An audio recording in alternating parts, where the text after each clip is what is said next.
Hi all, അസ്സലാമലൈക്കും. Welcome back to Silnas kitchen. ഇന്നത്തെ recipe നല്ലൊരു വെറൈറ്റി ടേസ്റ്റി ആയിട്ടുള്ള അടിപൊളി ഈവനിങ് സ്നാക്സിൻ്റെ റെസിപ്പിയാണ്. കുട്ടികൾക്കും വലിയവർക്കൊക്കെ ഒരുപാട് ഇഷ്ടമാവും. മുട്ടയും റവയും വെച്ചിട്ടാണ് ഇത് തയ്യാറാക്കിയെടുക്കുന്നത്. ഭയങ്കര സിമ്പിളാണ്.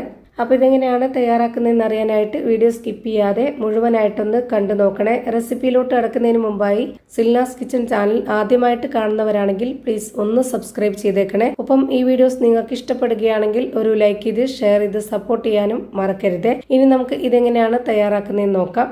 ഇതിനായി ആദ്യം തന്നെ ഒരു ബൗളിലേക്ക് 2 സബോള നീളത്തിൽ കട്ട് ചെയ്ത് ഇട്ട് കൊടുക്കുന്നുണ്ട്. ഇനി ഇതൊന്ന് കൈകൊണ്ട് തിരുമ്മി ഇതുപോലെ ഒറ്റയാക്കിയിട്ടെടുക്കാം.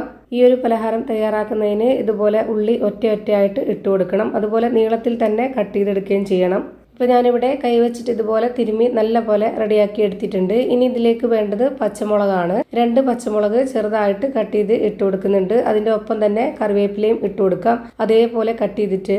ഇനി ഇതിലേക്ക് റവയാണ് ഇട്ട് കൊടുക്കുന്നത്. 250 ml കപ്പിൻ്റെ അളവിൽ 1.25 കപ്പ് അളവിൽ റവ ഇട്ട് കൊടുക്കുന്നുണ്ട്. റവയിൽ തന്നെ ചെയ്യാൻ വേണ്ടി നോക്കുക. ഇനി റവയില്ല, നിങ്ങൾക്ക് ഗോതമ്പ് പൊടിയിൽ ചെയ്യണമെന്നുണ്ടെങ്കിൽ ഇതേപോലെ തന്നെ ഗോതമ്പ് പൊടിയിൽ ചെയ്തെടുക്കാവുന്നതാണ്. ഇനി ഇതിലേക്ക് 2 കോഴിമുട്ട പൊട്ടിച്ചൊഴിച്ച് കൊടുക്കുന്നുണ്ട്. ഞാൻ എടുത്തിട്ടുള്ള ഈ ഒരു റവയുടെ കണക്കനുസരിച്ചാണ് 2 കോഴിമുട്ട പൊട്ടിച്ചൊഴിച്ച് കൊടുത്തിരിക്കുന്നത്. ഓരോരുത്തരും എത്രയാണോ തയ്യാറാക്കുന്നത് അപ്പോൾ അതിനനുസരിച്ച് കൂട്ടിയും കുറച്ചൊക്കെ എടുക്കാവുന്നതാണ്.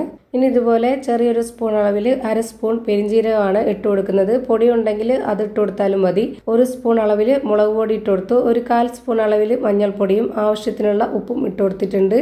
ഇനി നമുക്ക് കൈവച്ചിട്ട് ഇതുപോലെ നന്നായിട്ടൊന്ന് യോജിപ്പിച്ചെടുക്കാം. അപ്പോൾ നമുക്ക് ഈ ഒരു മുട്ടയുടെ നനവിൽ എത്രത്തോളം നനയുന്നോ അത്രയും നന്നായിട്ടൊന്ന് നനച്ചെടുക്കുക. എന്നതിന് ശേഷം മാത്രം ഇതിലേക്ക് വെള്ളം ഒഴിച്ചു കൊടുത്താൽ മതി.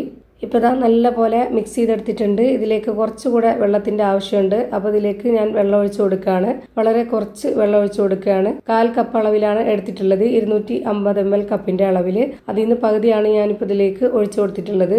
റവ ആയതുകൊണ്ട് തന്നെ വെള്ളം ഒഴിച്ചു കൊടുക്കും തോറും നമുക്കിത് കുതിർന്ന് കിട്ടും. ഒരുപാടങ്ങ് അഴിഞ്ഞു പോവരുത്. കുറച്ചൊരു ടൈറ്റിലായിട്ട് ഇരിക്കണം. എങ്കിലേ നമുക്കിതുപോലെ നുള്ളിയെടുത്ത് ഇട്ട് കൊടുക്കാൻ പറ്റുള്ളൂ. ഇനി ഞാനിവിടെ ഇതെല്ലാം ഫ്രൈ ചെയ്തെടുക്കുകയാണ്. അതിനായിട്ട് സ്റ്റവിലേക്ക് ഒരു പാൻ വെച്ച് കൊടുത്തിട്ടുണ്ട്. എന്നിട്ട് ഇതിലേക്ക് കുറച്ച് ഓയിൽ ഒഴിച്ചു കൊടുത്തതിന് ശേഷം ഓയിൽ നന്നായിട്ടൊന്ന് ചൂടായിട്ട് വരുമ്പോൾ ഇതുപോലെ കുറച്ചായിട്ട് ഇട്ട് കൊടുക്കാം. ഇനി ഒരു മീഡിയം ഫ്ലെയിമിൽ ഇട്ട് കൊടുത്തതിന് ശേഷം ഇത് തിരിച്ചു മറിച്ചൊക്കെ ഇട്ട് കൊടുത്തിട്ട് നന്നായിട്ട് വേവിച്ചെടുക്കുന്നുണ്ട്. പുറം ഭാഗം നല്ല ക്രിസ്പി ആയിട്ടും അകം നല്ല സോഫ്റ്റ് ആയിട്ടിരിക്കുന്ന ഒരു അടിപൊളി പലഹാരം റെഡിയായി കിട്ടി. ഞാനിപ്പോൾ ഇവിടെ ഇതെല്ലാം ഒരേപോലെ ഫ്രൈ ചെയ്തെടുത്തിട്ട് ഒരു പാത്രത്തിലേക്ക് ഇട്ട് കൊടുത്തിട്ടുണ്ട്. ഇത് കാണാനും നല്ല ഭംഗിയാണ്, അതുപോലെ കഴിക്കാനും നല്ല ടേസ്റ്റാണ്. ഒരു തവണയെങ്കിലും ഇതുപോലെ ഒന്ന് ട്രൈ ചെയ്ത് നോക്കണം. എല്ലാവർക്കും ഇഷ്ടമാവും. അപ്പോൾ ഇത്രയേ ഉള്ളൂ ഇന്നത്തെ വീഡിയോ ഇഷ്ടമായാൽ ലൈക്ക് ചെയ്യാനും കമൻറ്റ് ചെയ്യാനും ഷെയർ ചെയ്യാനും മറക്കരുത്. പുതിയൊരു വീഡിയോയുമായി വീണ്ടും വരും. Thank you for watching.